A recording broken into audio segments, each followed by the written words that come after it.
Ассалаумағалейкум барлықтарыңызға. Бүгін Мальта еліндеміз. Қысқаша нұсқа айтып өтейін Мальта елі туралы. Бұл Ұлыбританияның колониясы болған.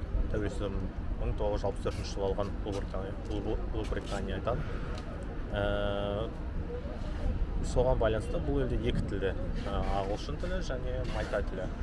Және Ұлыбританияның колониясы болғандықтан бұл жақта машиналар сол жақпен жүреді. Жалпы сол жақпен жүретін мемлекеттер қарабетін интернеттен 70 мемлекет сол жақпен жүретін жолдың сол жағымен. Соның ішінде тек қана Жапония ғана Ұлыбританияның колониясы емес. Қалғанның бәрі Ұлыбританияның колониясы болған. Сол үшін де олар сол машинаның сол жағымен жүреді. Сол үшін де машина арендаға алайын ба деп ойлап едім. Мен сол жақпен өмірі жүріп бөлмегендіктен машина арендаға алған жоқпын. Қаласы Астанасы, Валетта деген қала. Мен қазір сол жердемін. Бұл ЮНЕСКО-ға кірген екен. Жанында тұрған стена сол ЮНЕСКО-ға кірген туралы жазылған. 1980 жылы кірген екен қаланы. 3 аралдан тұрады негізі. Мальта өзі кішкентай аралды мемлекет, бірақ ең үлкен 3 аралы бар. Біріншісі осы Мальта деген аралы, Астанасы, жалпы халқының көбі осы аралда тұрады. Екіншісі Гоцо деген арал, үлкендік жағынан екінші арал. Сосын үшіншісі Кемпно деген арал. Осы 3 арал негізінен үлкен аралдар. Қалғандар өте кішкентай аралдар. Жалпы бұл жерде адамдар тұрмайтын шығар мүмкін. Су жағынан бұл жақта мәселе, арал сумен қоршалған, бірақ ол жерді теңізінде болады. Ол судың бәрі жел соғып жатыр. Ол судың бәрі тұзды су, ішуге жарамайды. Сондықтан суды басқа жақтан тасып ішеді. Бұл жерде жел соғып жатыр. Суды тасып ішеді басқа жақтан. Ал жаңбырдың суын сол егістікке, жалпы саяқ жуанға, анау-мынауға сол қолданады екен жалпы. Енді жарықтықтарға су бұйырмаған. Және қазба байлық бұларда жоқ. Құрылыстың бәрі сол сары топырақ па, сонда салған, короче, өйткен. Осындай. ЮНЕСКО-ға кірген 1980 жылы. Мен видеоны жаңа мына жерде түсірдім. Кішкене көлеңкелеу жерде. Ярмарканы жинап жатыр. Кіретін жағы Валетта деген Астанасы және тарихи ескі қала.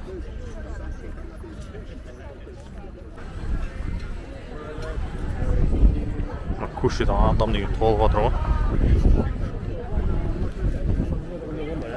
Адамдар басы.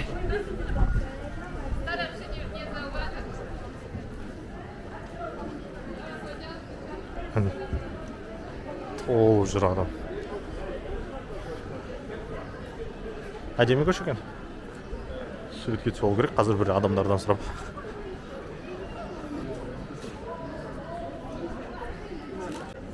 Ұлыбританияның отарлығында болған бір көрсететін жағдай мынау Англиядағы сияқты. Қызыл бутикта тұр, ішінде телефоны жоқ. Біреулер ұрлап кеткен, походу. Сосын мына жерде қателеспесем шіркеулер бар екен. Бұл шіркеудің ішінде алтын дейді. Бүкіл анда сарын ненің бәрі алтын бір сөзбен айтқанда. Бірақ 5 метрден жоғары қарай. Адам деген толып тұр, ол жерде билет алып кіріп қайту керек еді.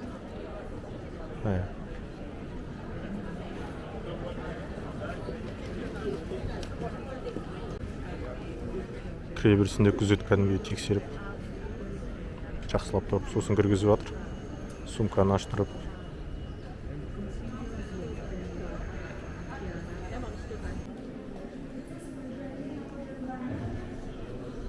Ішіне кірейін деп шештім. Мынаның ішіндегілердің бәрі алтын сияқты болып тұрғандар, негізі көбісі алтын дейді. 5 метрден жоғарғышы, 5 метрге дейінгісі алтын емес, өйткені адамдар ұрлап кетпесін деп солай жасаған ғой. Ішіне кіру ақша тұрады. Студенттерге студент еместерге 15 евро, студенттерге 12 евро. Мен студент емеспін ғой, бірақ бұрынғы студентім бар да, көрсете салдым, жарайды деді, короче, 12 евро алды. Сосын тағы үстіне қарай шығуға.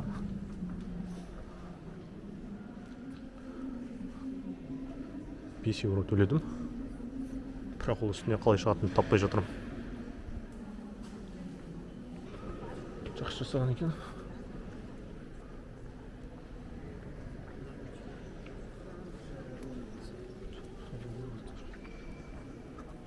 Суретке түсіп отыр адамдар.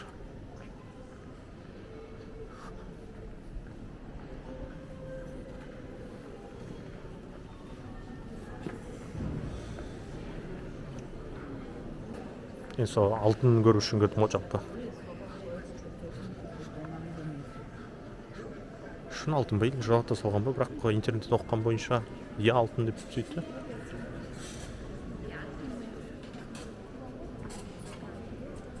Шығатын жағы екен. 5 евроға тағы билет алғам ғой, оның үстіне шығады кесіңші, бірақ сағат 2-ге дейін күтуім керек екен. Әлі 30 минут бар да, 2-ге дейін күтуге желание жоқ.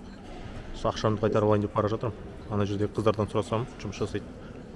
Мен жаңадан тұрдым, ол жағын білмеймін, бірақ менің ойымша болады дейді. Сол кеттік енді мына жаққа қарай. Кірген жағыма қарай. Мынаның үстіне ақыры шығу бұйырған екен. Ақшаны қайтармаймыз деді, 5 евроны. Не, ладно, шыға салам. Қазір ана жерден күзеттегілерден сұрап алу керек. 2-ге 5 минут қалғанда кесем бола ма деп шыққа сыртқа шық. Оның ішінде жарты минут жүріп желание жоқ.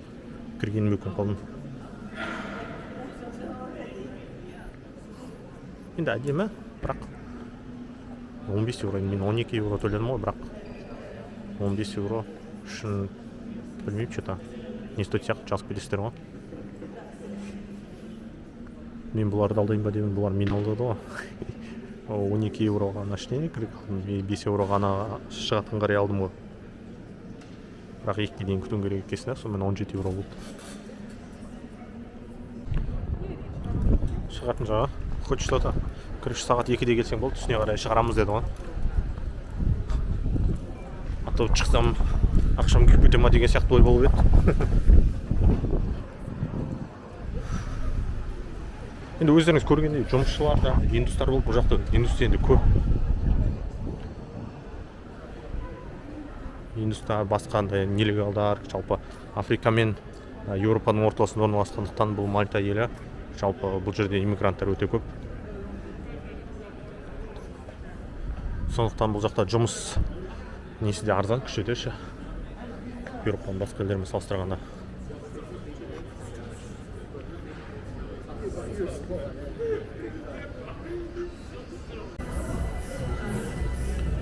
Астыға қарай түсетін көше. Жолдың ортасына орындықтар қойып салынған ғой. Күшті көрінеді екен әдемі. Жалпы.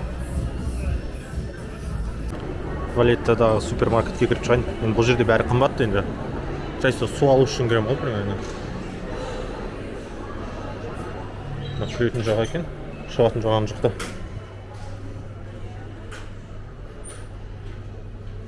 Пивалар ма? 429 евро дейді. Сен. 1 евро дейді. Мына жақтың бәрі арақ қой. Жоғалма бұға қарай. Печеньялар 1 евро, 2 евро болады. Жемшелік күрежен. Енді бұл жағында қымбат иә. Қаланың басқа жақтарында, мысалға Аралдың басқа шеттерінде арзанырақ болу керек та. Енді орталығы болғаннан кейін, астанасы болғаннан кейін туристер көп бұл жерде. Бұл жерде бәрі қымбат. Яғни тек су алу керек. Су ана жақта тұр емес пе? Судың бағасын көрейік. Қанша тұр? Жұмыс шықты арықтан. Су жоқ па не? Болу керек.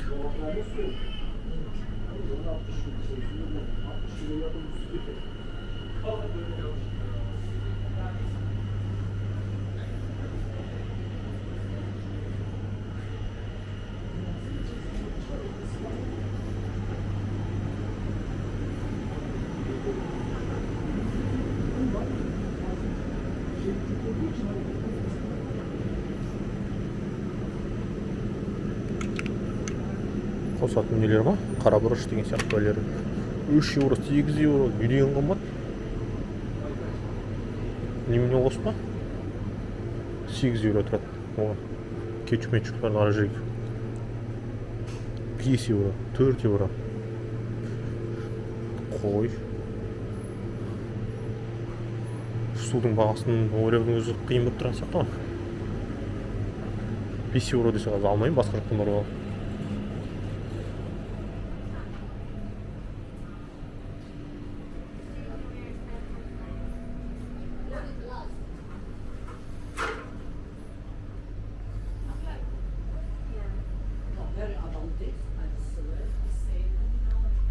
билет бағалары 7 еуро, 10 еуро. Çaylardaki 3 euro 20 cent, 4 euro 90 cent. Ne bağır?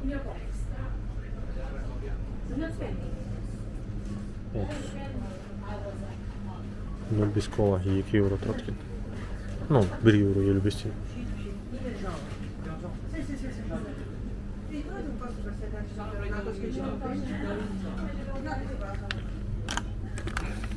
Su 0,5 kristal деген 0,58 cent тұрады екен, болады екен. Шын аламын ғой? Басқа су өтті.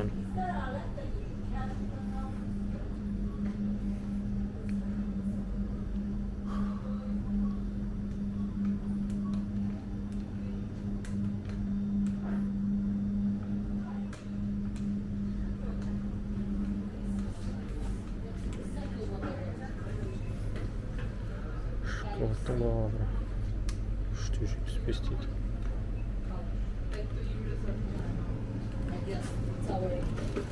We have different pink. Now only blue and green. Why?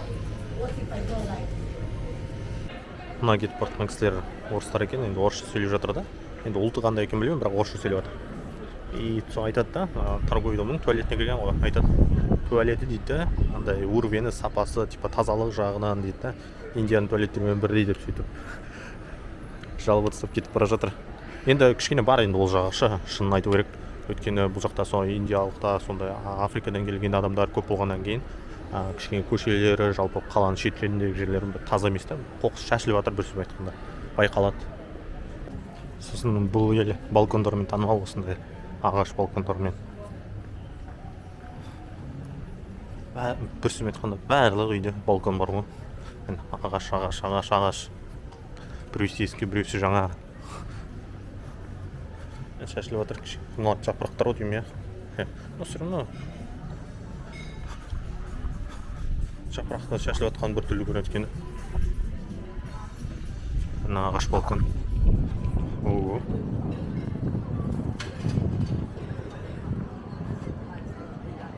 Орталықтары итальян посольствосы ма, не мынау?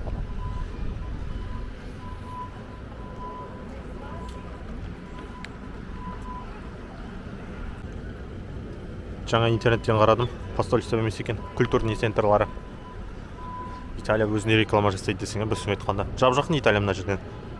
Кемемен 300 километр ма? Қателеспесем сондай, иә. Иә, келдім.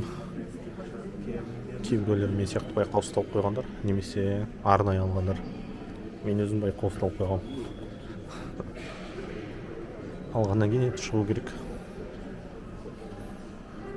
Басталдық. Шағайна жоқ. Көрсететін кісіміз келді. Жаңа мен сырттан келгем ғой. Мына жақтан кіре салдым да. И бас киімім шешпеген ғой. Ят болды. Бас киімін шеш деп көрсетіп жатыр. Ят болып қалды.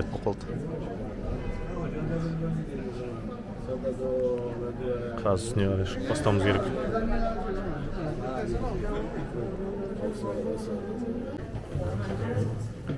Şimdi жаңа тұрып айтып болды. Just a moment, please. Okay. Just wait for me, please. You can see in Romanian side we have a door. 2 stripes and 2 rows. Sacristan, to don't go up, he can ring the bell from here. Yes. Not because it's lazy, it's far away. Тарихын анау-мынаусын айтып жатыр. Темірмен ақ жол алтын көруге келген.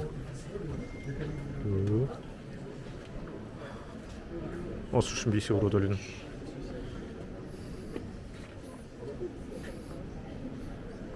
Міне.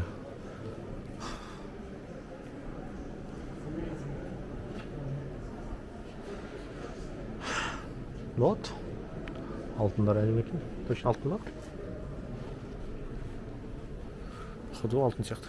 Жалатылған шығар. 5 еуроның арқасында өзімді бай және король сияқты сезініп тұрмын ғой, мына астындағылар. Халқым тараңдар, бүгін ертең демалыс десең,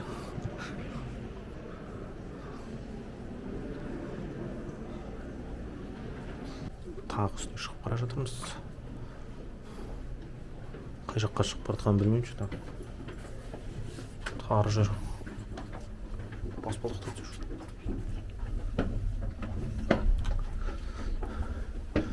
Неге келдім деген сияқты әңгіме болып тұр ғой. Нем бар еді деп. Сағаттар осылай жұмыс жасайды On екен. this side, you can go to take.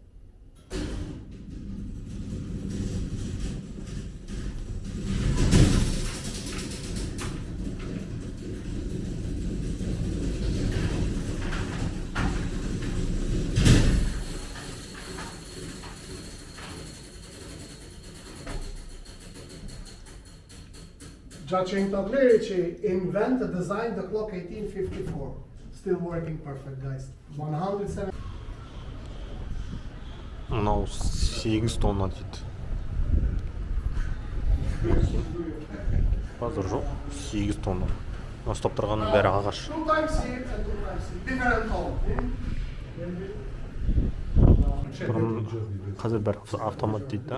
Ал бұрын автомат емес, кезінде осы жерде адам тұрған дейді. Мына жер кухня болған дейді. Мына жерде демалатын орны. А мына жақта ұйықтаған дейді ана бөлмеде. Қазір жабық, көрсете алмаймын сіздерге деп сөйтті. Бітті осымен. Қайттық. Мына жақта өтіп бара жатып аяқ киімдерді көріп қалдым. Бағаларын көп жақ. Скидка болған отыр екен ғой. 159 евро дейді. 43 евро. 45 евро. 39. 79. Концерт қоятын жерлер сияқты. Орнықты тұр ар жағында. Өзінше бөлек екен. Бірақ бұрын Ұлыбритания басқарғанға дейін бұл жерде де Рим әскері басқарған ғой. Сондықтан архитектуралары жалпы Римдегі ғимараттарға және Хорватиядағы ғимараттарға ұқсайды. Қаланың биік жағынан көрінсе, енді сіздерге де көрініп тұр ма, жалпы ауа сондай біртүрлі болып тұр да, бықпа сондай короче. Әйтпесе ауа райы қазір қатты ыстық емес, бірақ білмеймін, ыстық сияқты көрініп тұр, бық болып.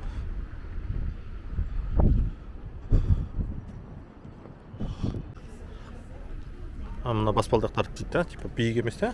Интернеттен оқыдым, өйткені атпен шығу үшін ыңғайлы қылып жасаған дейді да. Енді білмеймін өтірік па шын ба. Солай деп жазылды интернетте. Автобус күтіп отырмын, сол уақытта сіздерге автобус туралы айтып өтейін. Мынау жалпы остановкалар міне А15, мынау А15-ке мысалға 4-5 түрлі автобус келеді. Әр түрлі бағытқа жүретін. Сол А14-ке келеді, сосын А13-ке солай кете береді, А1-ге дейін бар да. Аралдың түкпір-түкпіріне барады жалпы. Автобустың бағасы 2 евро, 2 сағатқа 2 евро болады. 2 евроға билет алдым, жалпы 2 сағатқа жүреді. 14-тен 13 кеткенде бітеді. Сол 2 сағаттың ішінде кез келген автобусты ауыстырып жүре бересіз, және соңғы мысалға 3 минут немесе 2 минут қалған кезде де автобусқа отырып үлгерсеңіз болды ең бастысы. Сол билет жарай береді да. Және бұл жақта билетті водительден аласыздар. Кіре берісте аласыздар ана жерге. Наличка немесе картамен төлейсіз, немесе осындай тұрғылықты халыққа өздерінің карталары бар, соны басады. Водительдердің көбісі Индиядан немесе Филиппиннен, негізінен көбісі Индиядан. Егер олар жиналып бір күні бәріміз кетеміз десе, елдерімізге қайтамыз десе, Мальта автобусының жүргізушілері сіз қалады. Сіздерге бүгін жататын бөлмемді көрсетейін. 2 күнге 47 евро төледім, я. Қазір сезон уақыты болмағаннан кейін кішкене арзан болып тұр. Ар жақ туалеті. Душы. Бірақ сезон уақыты болмаса да туристер өте көп келіп жатыр. Мен үшін өте жақсы баға деп ойлаймын. Жалпы 47 евро. Өйткені бұрынғы видеоларын көрсеңіздер, Хорватияда Дубровник деген қаланың өзінде сезон уақыты емес күнде бардым ғой. Мен осы 2 айдың алдында ғана қателеспесем. И сонда мен бір түнге қателеспесем хостелдің өзіне мысалы танымайтын там 8 адаммен жатасың ба бірдеңе сондай. Соның өзіне мен 50 евро төледім мысалғаша. Ал мұнда 2 күнге 47 евро. Прикинь, арзан. Жолдан кіріп тамақ алып шықтым. Азық-түлік деген сияқты. Енді ақша экономдау керек қой. Шашылып жатқан ақша жоқ деген сияқты. Барлығы 10 евро 58 цент болды. Не алдым? Мынандай 3 нан алдым. Сосын тағы да 2 мынандай тәттінен алдым. Сосын су алдым мынау. Сосын корейский лапша алдым мынандай. Сосын айран алдым. Айран бар екен Мальтада. Орысша жазылып тұр еще. Білмеймін. Сосын тағы да 3 мынандай 2 алдым. Тауық етінен. Сосын тағы мынандай бір алдым. Осының бәрі 10 евро. 58 цент болды. Кешкі көрінісі. Мына жақта тағы 2 қала бар екен. Анда 1 қала, мына жерде 2 қала. Бүгін поляк жігітпен жүріп, полякша сөйлесіп. Мынандай әдемі көшесі бар екен. Ой.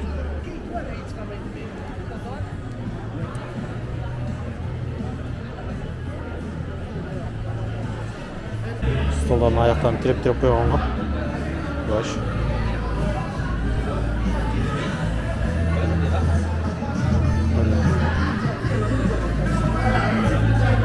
Мынандай салып тұрып қойған бейді. Қызық.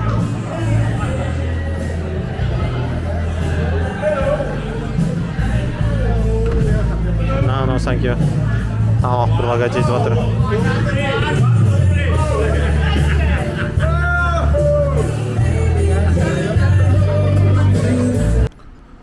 Қамылдардың стенасының қалыңдығын қарасаңыздаршы. Соғыстан қорғану үшін салған ғой. Поляк жігіт айтады. Түріктермен соғысқан кезде салған депші.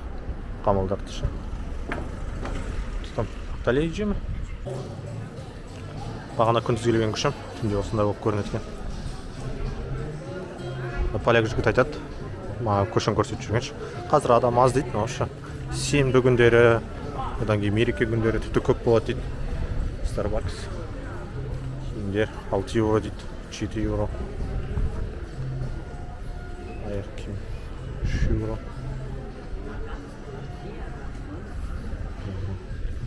Осындай. Міне стенаның қалыңдығы мына жақтан басталып былай қарай кеткен ғой. Парк басталды. Мынау есік жерден. Енді мына жаққа қарай бітіп қалды жүр. Негізінен ұзын болып кететін парк қой. Көлденеңнен бұл қысқа. Мына жерде біреулер футбол ойнап жүр.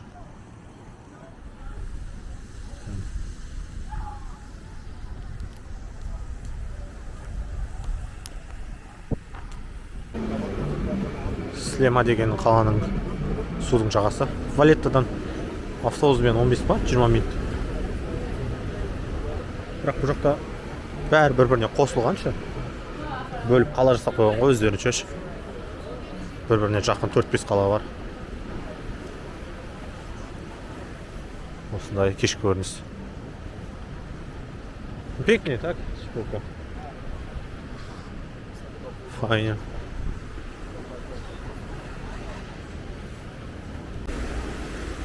Мына жерінде кішкентай бір пляждар бар екен. Пляждар негізі көп. Мынау жай ғана бір кішкентай пляж ғой. Аралдың басқа жағында пляж деген жетеді, бірсіп айтқандар.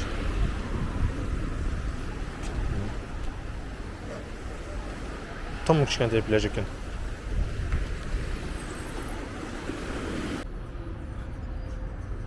Қымбат қонақ үйлер жаққа келдік. Ходы байлап тұрады. Далее где идем? То? Надо останавливаться потихо. Ну тут файне тут. Ресторандардың өздері уже другой уровень ғой мына жерде.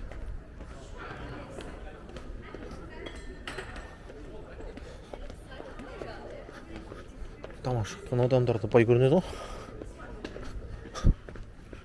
Маған қарай ғой. Мынау күн деген ше.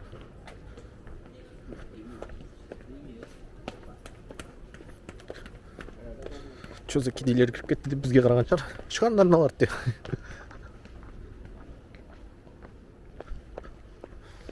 Але тут никого нема, так? Пусто на вид. Яхталар тұр.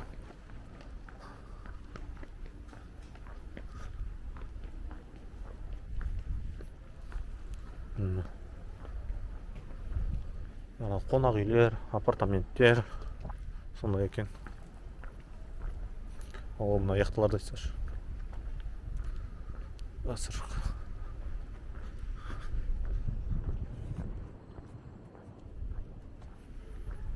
Күшті. Енді бұл жақта машиналар жолдың сол жағымен жүреді ғой. Мынандай жаяу жүргіншілер жақтан өтетін кезде енді біздің елде бәріміз сол жаққа қараймыз ғой. Еуропада да бәрі. Ал бұл жақта оңға қарай керек та. Сол үшін мынандай жаяу жүретін адамдар өтетін жерге әзірге жазып қойған ағылшынша оңға қарай деп look right. Қазір автобус күтіп тұрмын.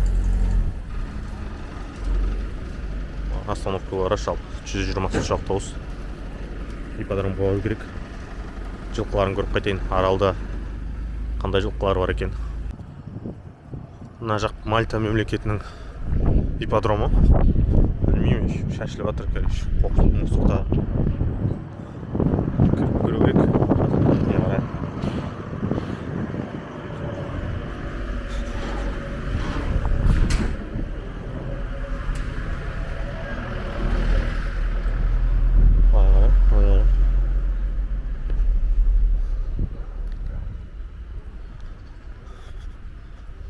Жылқының суреттері бар, бірақ жылқының өзі жоқ па? Bir пәле.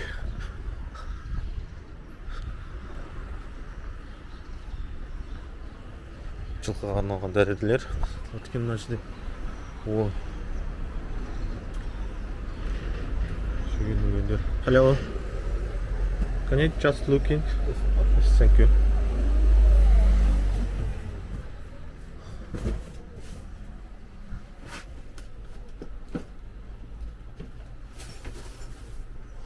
Ауыздықтар қанша евро тұрады?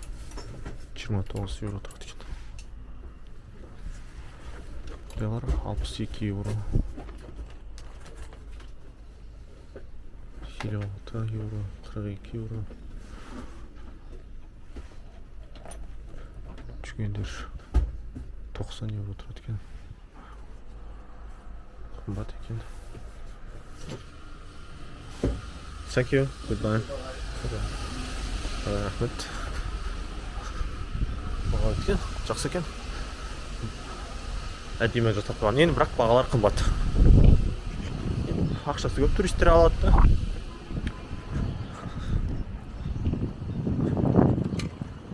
Ой, ипподромда жел соғып тұр.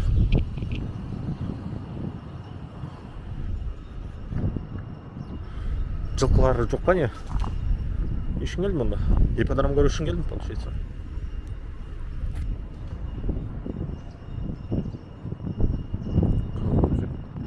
Қазір сұрақ көру керек ана кісіден, жылқыларды қай жерден көрсем болады деп. Жаңа айтқаным дәлелі. Арал кішкентай болғаннан кейін ба, жалпы көп көрінеді. Енді старшы. Өйткені халқының саны 500 мың ғана ғой. Ал туристер өте көп та. Туристер, жалпы иммигранттар жұмыс жасайтын. Өздеріңіз көріп тұрғандай. Міне.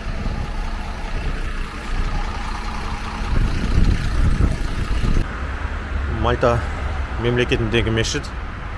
Бұл мешітті Ливияны басқарған диктатор Муаммар Каддафидің өзі ашқан екен. 1978 жылы өзі келіп бірінші кірпішін қойып, 1984 жылы өзі келіп ашқан екен жалпы. Муаммар Каддафидің кезінде Мальта мемлекеті мен Ливия мемлекеті өте жақсы қарым-қатынаста болған жалпы.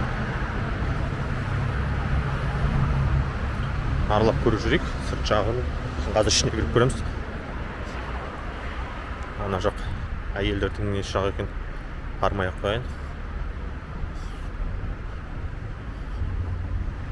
Дейді. Жалпы үлкен екен. Ана жақтан келе жаттым. Жалпы үлкен забормен қоршалған мынандай ше. Шын көрсетті. Енді біраз ескіріп қалған екен. 1984 жылы ашылған мешіт қанша дегенмен.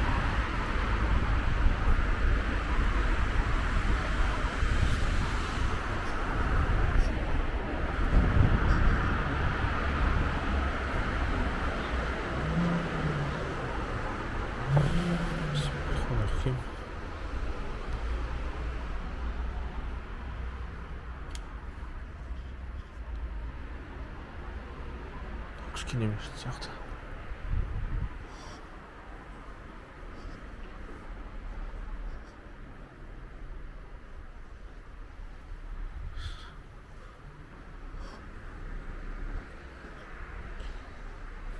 Дәрет алатын жағы.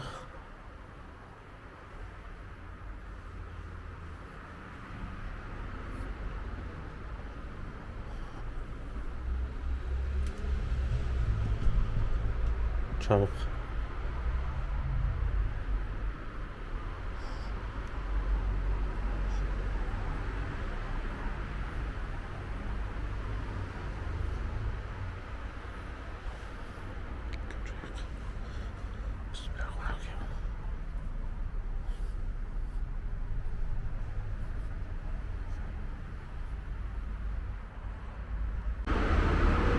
Жаңа намаз оқып жатқан баладан мектептің ішін кіріп көрсем бола ма деп едім, болады деді.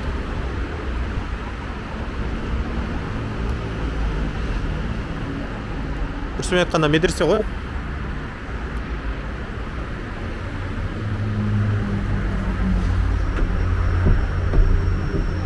Ачы жауық па не?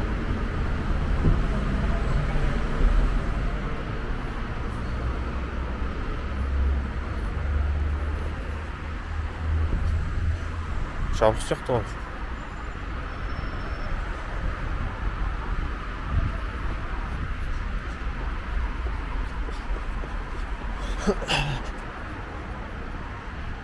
Мына жақта да жаздың күні. Қазір де дәрет алып жүрсе болады. Күн жылы. Моншықта тұр. Ашық сияқты. Балабақша ма?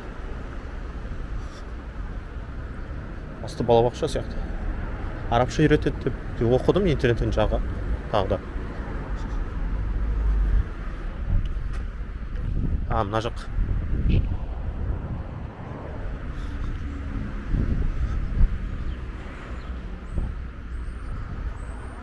Жай бақ екен.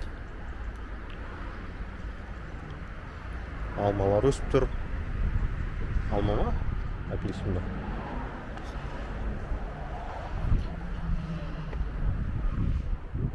Арт жағындағы ойнайтын алаңы, баскетбол ойнауға болады екен мына жерде. Я жөндеу жұмыс жүргізу керек екен, жалпы ескіріп кеткен. Бірақ әлі жап-жақсы сақталған.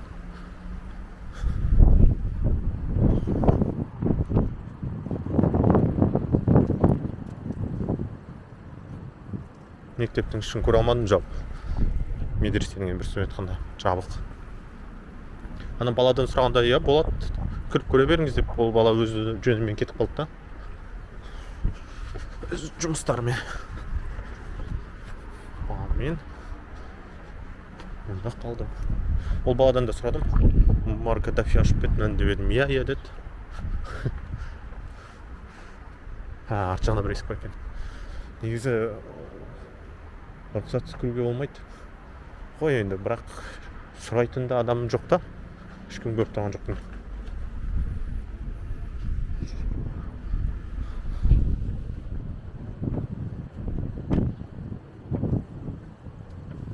Жабық есігі де.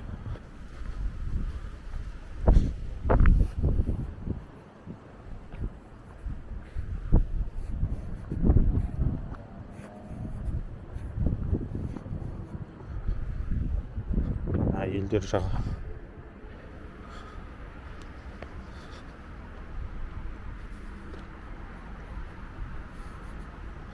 Бұл жақта бір бөлме бар сияқты. Бұл жақ үй ма? Имамда тұратын үй шығар.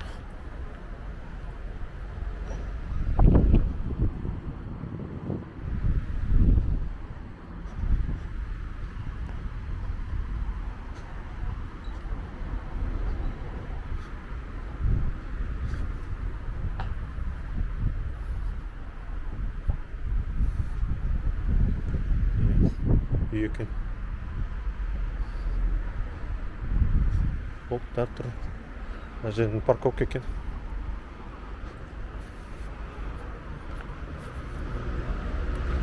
Өте жақсы мешіт екен, әдемі. Міне Ливияның туы тұр. Иә.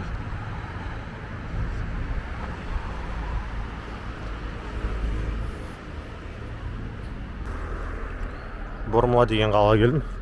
Остановкадан түсіп. Жаңа мешітті Пуало деген қалада болды. 5 минутта екінші қалаға келіп алдым.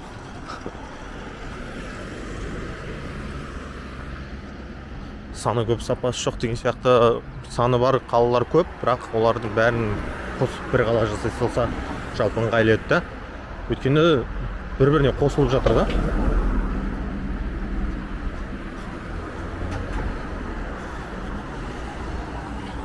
Әр елдің салты мен дәстүрі басқаша дейді ғой, енді олардың ойы қалай екенін біз білмедік қой.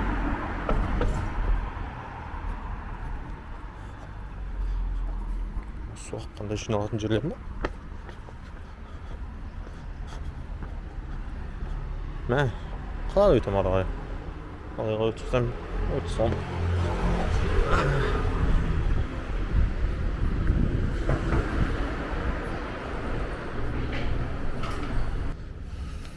Күн жылы, рахат, футболкамен жүрмін. Goodbye.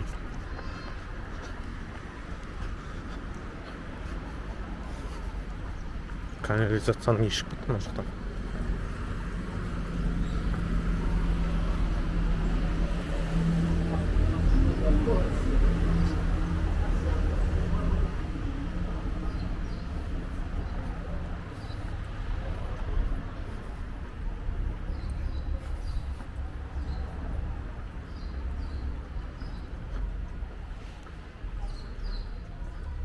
Жалпы көшелері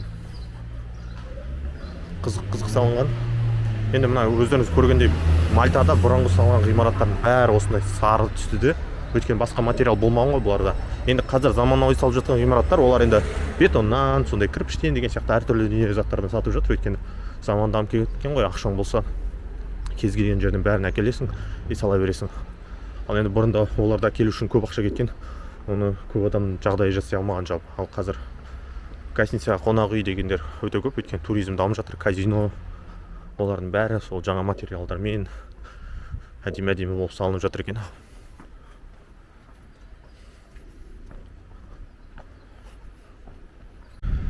Жаңа біраз үйдің балконына байқадым, мынандай газ баллондар тұр.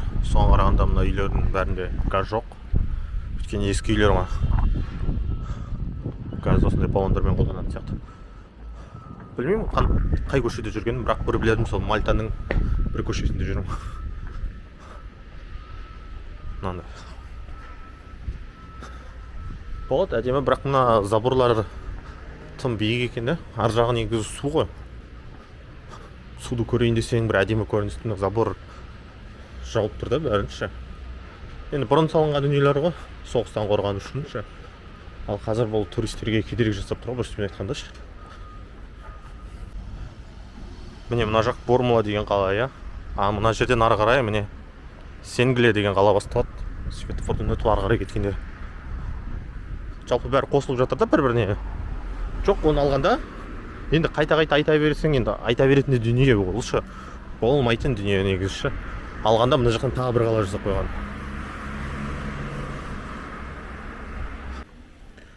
Мына көшені жақсы жасап қойды.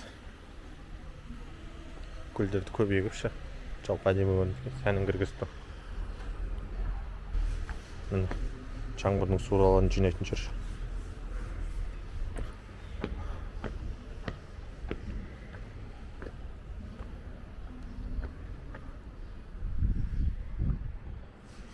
Әдемі. Мына жақтың бәрі адамдар тамақ ішіп отыратын жер. Мына жақта ресторандар орналасқан, жолдың жағында. Әрбір ресторанның өзінің столдары бар. Судың жағасында тамақ ішіп отырасыз. Мынандай кемелердің әдемі көрініспен. Қазір адам аз, өйткені қазір сезон емес те туристердің. Бірақ сонда да көп туристер. Ал енді сезон көп кезінде туристердің енді білмеймін. Ашық жағыл екен.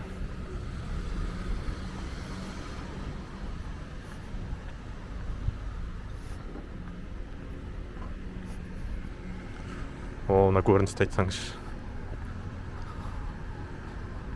Валетта қаласы.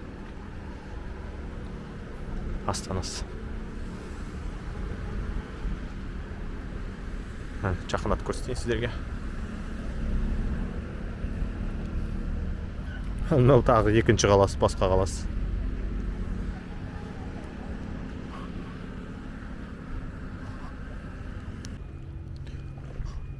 Жалпы мына үйлер әдемі екен. Салынған және жалпы көрінісі де күшті да. Күніге таңертең балконға шыққанда өз қалаңның астанасын көріп тұрасың. Валеттан. Ал сен басқа қалада тұрасың.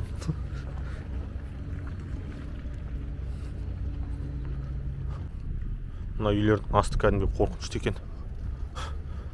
Барысы. Қазір кіріп көрейін. Жақындап көрейінші. Не отыр. Оған даже су көтерілген ғой мына жақта.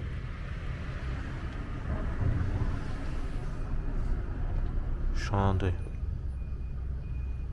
кіретін жері бар ма әлі? Қорқынышты ғой.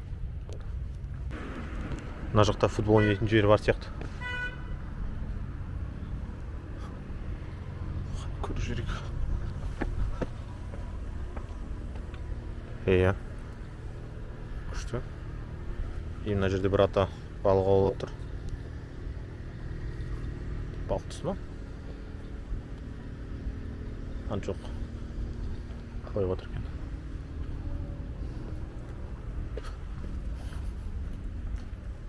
Футбол ойнайтын жер жабық тұр екен. Былай қарай тағы баспалдақпен шығатын жер бар екен ары қарай.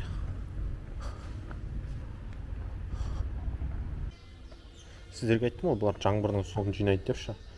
Сол негізінен көбісінде осындай торлар құйылған, арасы тесіктер кішкентай, өйткені қоқыс кірмес үшін. Енді кейбіреулерінің арасы алыс, олардың ішіне қоқыс кіріп кетеді. Жалпы мына қоқсықтар ұстап қалады.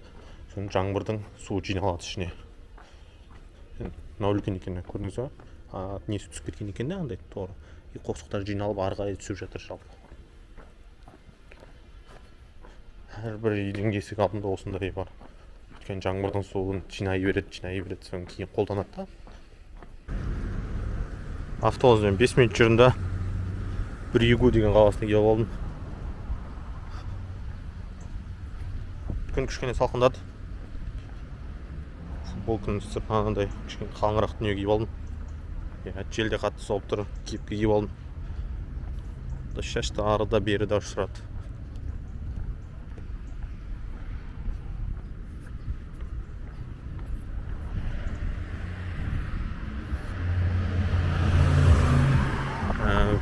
Автобус кірмей ма бір пәлекен бұл жаққа, ана жаққа дейін ғана келеді автобус. Мына жаққа тек қана осындай жеңіл машиналар кіреді. Өйткені көше тар болғаннан кейін шығар автобус кірмейді. Может, кірсе де кішкентай автобустар кіруі мүмкін. Мына жерде магнит, сондай бәлер сатады екен. Көріп бағаларын көріп шығайық.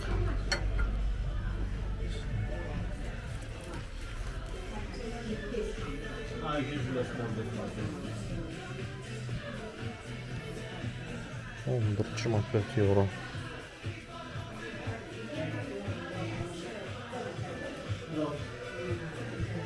19 дейді. Мынау €58. 18. Әдемі екен. Мына тастарды. Тастар.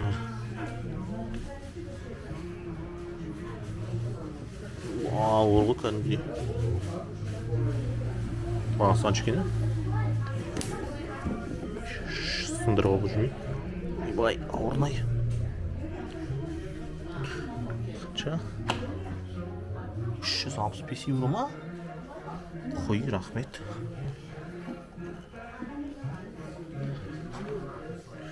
€360 тас алғанша. Бір мал алу болмайын ба? 3 жануар. 2-де €5 дейді. Карта ма? Карта. Сіздер көрінбей қапты. Карта. Андай ақша салатын бәлер еркен. €4.95 дейді.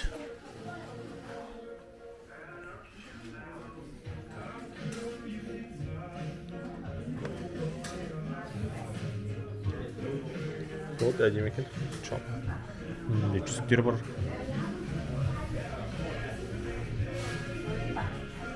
Үстінде буддалар бар. И рыцарь. Продолжает. Осы Пригу деген қаланың орталығы. Онда қазір маған былай қарай кету керек. Автобус бар екен. Екінші нөмір автобус. Маған ары қарай өту керек. Бағана мен қаланың ана жақтағы қалада жүрдім. Судың жағасында. Енді алай қарай бару үшін маған баспалдақпен астына қарай түсу керек екен. Көрейін. Тау шетіне солай қарай баратын жақ бар жоқ. Сюрприз. Жаңалық болсақ. Алай қарай барып көрейін. Саяхат деген негізінен осымен қызық. Бір адасы бір жол тауып, жалпы өстіп жүреміз. Тар көше. Почти тауып алдым.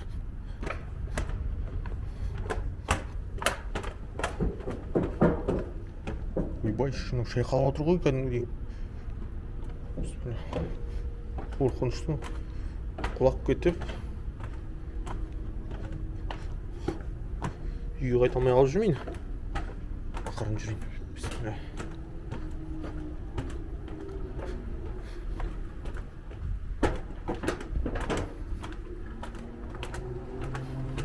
Почему былай дұрыс жасамаған? Шайқалып тұрған. Ақша жетпей тұрған жоқ. Қаншама турист келіп жатыр. Ақша деген жетеді. Мына жерде су бөліп жатыр екен ар жағымен ше. Ар жаққа өту үшін мына жерден көпірмен өтесің. Сосын ана жақтан өтуге болады. Ана жақ бәрі жабық. Сондықтан мына жерден өту керек.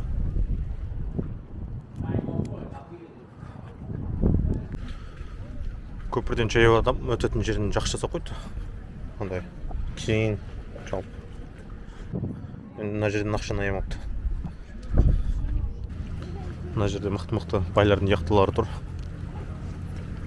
Мына арты жабық тұр екен. Мына яхта арты ашық тұр да. Сіздерге қазір көрсетем ішінде не бар екен. Яхтаның ішінде бассейн бар. И ол бассейндердің мысалы архитектурасын қараңыздар қалай жасалған жалпыша. Әрбір қазаққа берсін осындай яхта.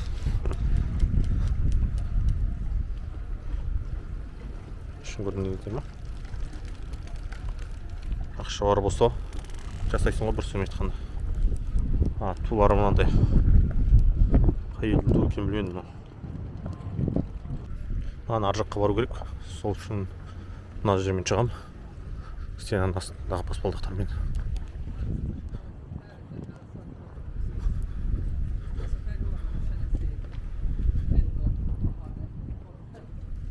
Қараңғы. Көрмейді.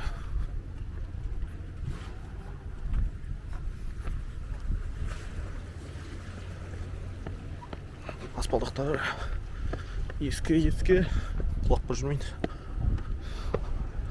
Байқап шығу керек. Жалпы қоршық қойыпты сол. Қауіпсіздік үшін деп.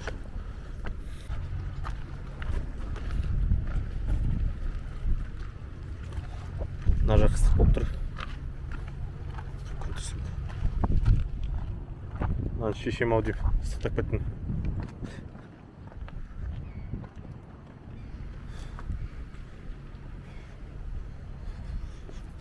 Қарай түсіп барамын.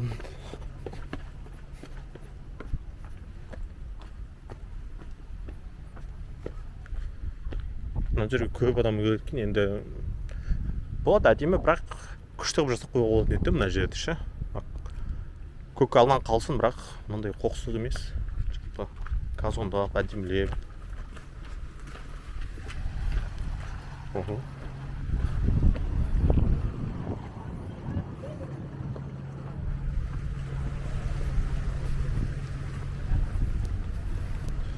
Судың жағасына келдім.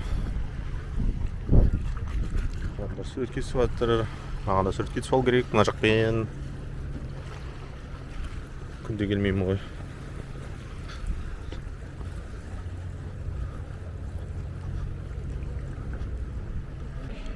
судың ар жағына астанасына қайықпен барайын деп тұрмын, пароммен. Бағалары үлкен адамға 3 евро екен. Егер қайтып келуге алатын болсаң 4,80. Тағымнан қыста жүретін болып бөлінеді екен, жазда жүретін болып бөлінеді екен. Жақта сол қыста жүретіндер 11 айының 1-нен 5 айының 31-не дейін, жаздағысы 6 айының 1-нен 10 айының 31-не дейін. Қазір маған 16:45 тегісі керек.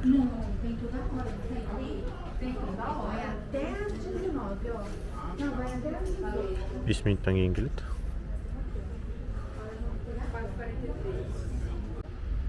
Бір жаман жері, автобусқа алған билеттер паромға жарамайды екен, әйтпесе менде уақыты болған. 5-тен 24-те кеткен деп бітеді автобустың уақыты. Әлі уақыт бар да. Жарты сағат болған паромға 3 слот, 3 евроға. Тағы да билет аламын. Іші осындай екен. Мына кіреберісте билет сатып алуға болады. Тек наличка деді. Карта қабылдамайды сияқты. Үстің жағына шығайық. Жаңа көрген яхталар. Мына бір жақ қала, мына екінші қала.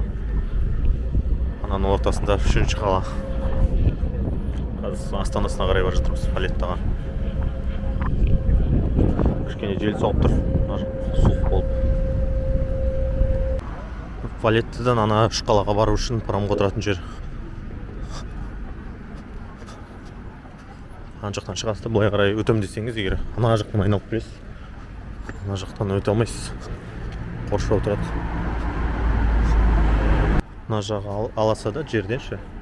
И Валетта мына үстіңгі жақта. Осындай лифті жасап қойды, үстіне шығу үшін. 1 евро тұрады екен.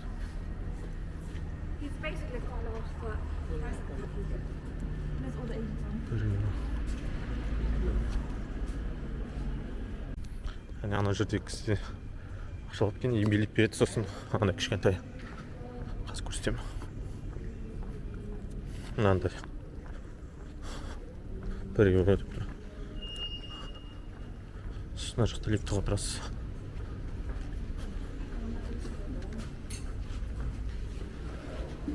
Орын жоқ екен, көтеріп келесің. Мына жақтан білдірмей кіріп кетсе де болады екен, егер көрмейтін болса, ана кісі. Ана кісі ана жерде тұр ғой. Ана жерлер ашық. Міне.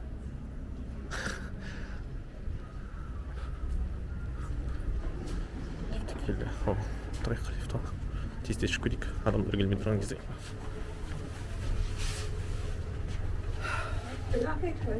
Бірақ етір. You're doing it again. There's a new one that I made. But I'm saying all day long, that's all you do. Лифтіден шыққандағы көрініс. Айналып жүрмейсің да, негізі егер лифтімен өзім шығам, лифтісіз шығам десең, дейтін болсаң, онда қателеспеймін, қай жақ, ана жақтан айналып шығасыз, бір сөзбен айтқанда ше. Ол тым ұзақта. Шаршап қаласыз, тағы бір сөзбен деген сөз. Мына жерде тағы билет тексеретін жер бар ма? Билетім қайда? Мына жақта мынандай әдемі ғимараттар және магазиндер бар екен. Күшті. Жалпы кіріп бағаларын көріп кетейік, қанша тұрады екен. Қарапайым халықтың жағдайы жете ме, жетпей ме екен? Әлде тек байларға арналған ма екен? Көріп кетейік.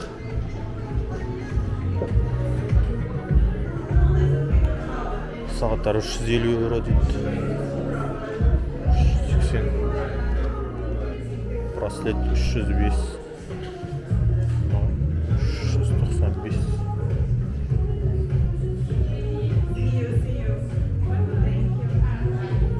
Андай ойыншықтар 235 евро. 235 евроға онан алып ойнайтын бала не деген бақытты бала ол. Или ойыншық емес па?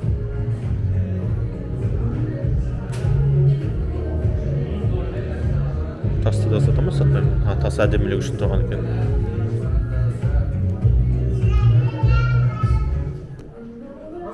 Мынандай киім бар екен.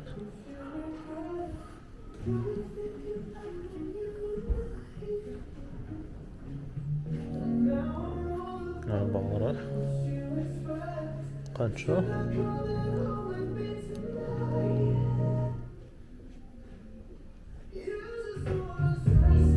Қай жерінде жатыр? Что бағасы жазылмаған ба? Көрмедім ба?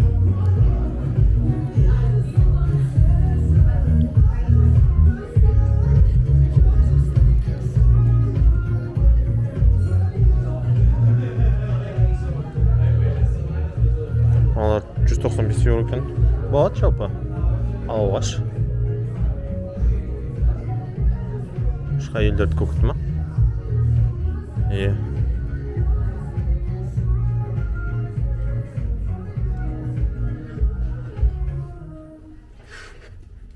Мына сумка қанша тұрды екен қане? Әйелдердің сумкасын бағасын көріп жүрейік. Бағасын.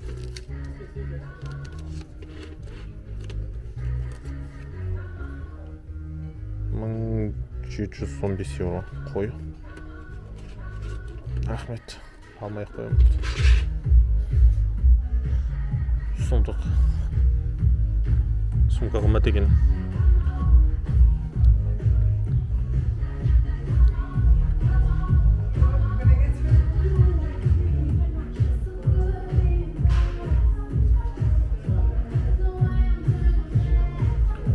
Арасында кішкене қатты қымбат емес киімдер бар екен.